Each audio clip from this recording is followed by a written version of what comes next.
Bonjour, j'espère que vous allez bien. Dans cette vidéo, je voudrais vous expliquer pourquoi, selon moi, le programme de Macron ne va pas fonctionner et pourquoi le nombre de chômeurs ne va pas diminuer. Il est clair que depuis des années, nous avons souhaité remplacer le travail pénible par des robots.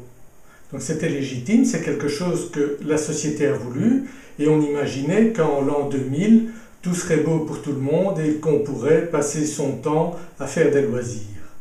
Donc ça fait des dizaines d'années qu'on rêve de cela, mais on n'a jamais mis en place les outils pour faire en sorte que le travail qui est supprimé, donc le travail des hommes et des femmes qui est supprimé et remplacé par des robots, soit compensé par des revenus que recevraient les gens qui ont perdu un emploi.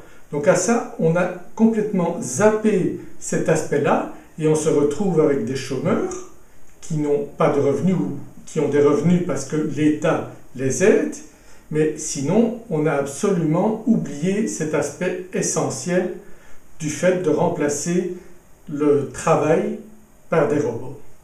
Alors bien sûr, c'est légitime de vouloir remplacer le travail pénible, c'est très bien, mais là où on a été un cran plus loin, c'est qu'on a même remplacé le travail qui n'est pas pénible.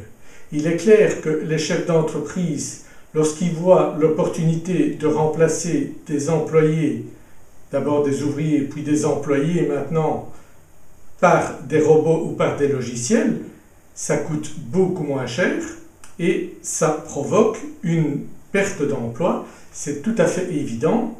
Et en plus de ça, les entreprises qui ont encore besoin de main-d'œuvre maintenant ont la possibilité de délocaliser, même encore dans l'Europe, dans des pays comme la Roumanie par exemple, où la main-d'œuvre est nettement moins chère.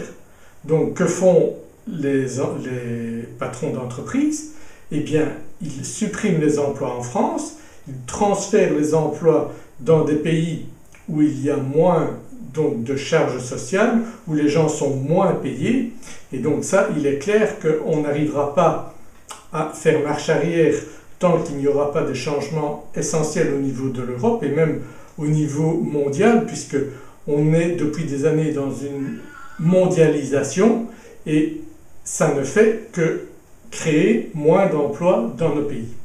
Regardez le point de vue de Paul Jorion, il a expliqué cela il y a quelques années et vous verrez que c'est tout à fait évident et que malheureusement les chefs d'État à l'heure actuelle soit n'ont pas compris ça ou ont bien compris mais ne peuvent rien faire et on est dans ce processus qui ne va pas changer comme ça d'un coup de baguette magique. Jorion ? Oui, je ne crois pas que soit comme ça qu'il faut envisager des problèmes. Le travail disparaît, le travail s'en va. Et c'est une chose qu'on a voulu.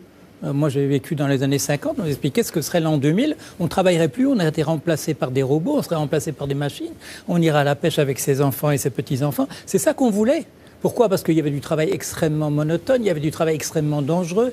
C'était un travail qui épuisait les gens, qui faisait qu'ils devaient s'arrêter de travailler à 40 ans et à 50 ans. On a voulu ça.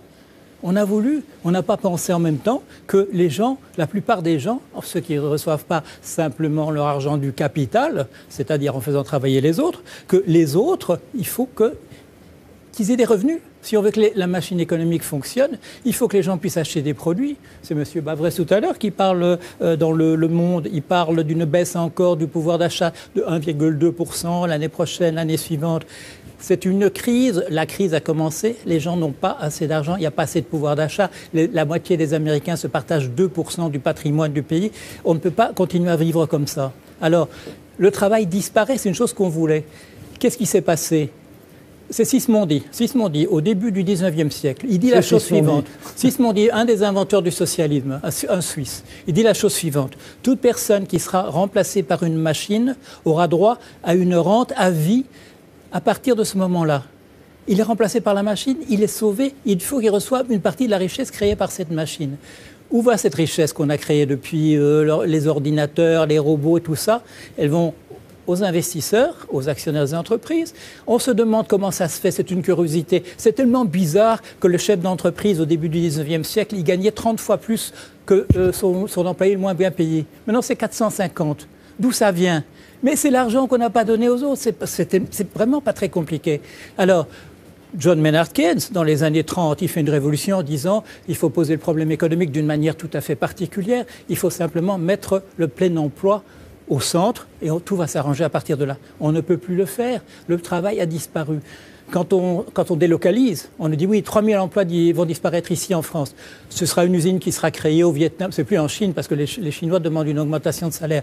On va créer une usine en Indonésie, au Vietnam. Vous croyez qu'on va créer une usine pour 3000 personnes? Non, on va mettre 30. Le reste, ce seront des robots, le reste, ce seront des machines. Le travail disparaît. On ne peut pas se dire comme ça, oui, on va comparer les 3 millions de l'époque de M. Bérégovoy, les 3 millions de chômeurs avec 3 millions maintenant. Le travail est en train de disparaître. Et c'est une chose qu'on a voulu.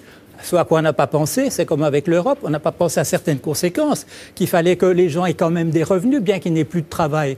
Alors qu'est-ce qu'on dit? On dit aux chômeurs, vous devriez travailler plus, allez trouver quelque chose. Non, ça n'existe plus. Les sténodactylos ne sont pas en Chine, elles n'existent plus, elles ont été remplacées par des logiciels. Ou par le cadre supérieur qui lui-même tape à la machine à la place de la sténodactylo. Voilà. Alors que peut-on faire?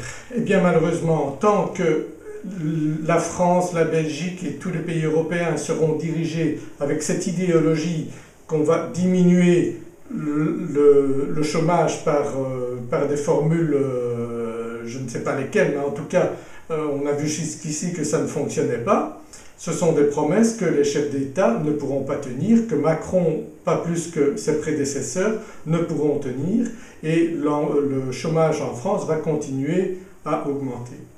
Alors, l'aspect positif du fait que Emmanuel Macron a gagné les élections et est devenu président, c'est que c'est très bon pour les marchés financiers puisqu'on va continuer à pouvoir spéculer comme on le faisait précédemment sur les marchés financiers. Le trading est une très bonne manière de gagner de l'argent pour compenser les pertes d'emploi. Si vous n'avez pas d'emploi ou si vous risquez de perdre votre emploi à l'avenir, eh bien, il serait peut-être temps de vous mettre à apprendre le trading et à gagner de l'argent sur les marchés financiers puisque la porte est ouverte, on peut continuer à trader sans problème sur les marchés. Donc je vous invite à vous inscrire sur ma chaîne YouTube. Et si vous souhaitez apprendre à trader, j'ai des formations au trading pour vous. Voilà, j'espère vous retrouver dans une prochaine vidéo. Si vous vous inscrivez à ma chaîne YouTube, n'oubliez pas de cliquer sur la petite cloche, ainsi vous recevrez un email dès que je publie une nouvelle vidéo. À très bientôt. Alors non, je ne maltraite pas les animaux. Ce que vous avez entendu, c'est mon chat qui voulait rentrer dans mon bureau. Dis bonjour. Dis bonjour, Poussy. Bonjour. Bonjour.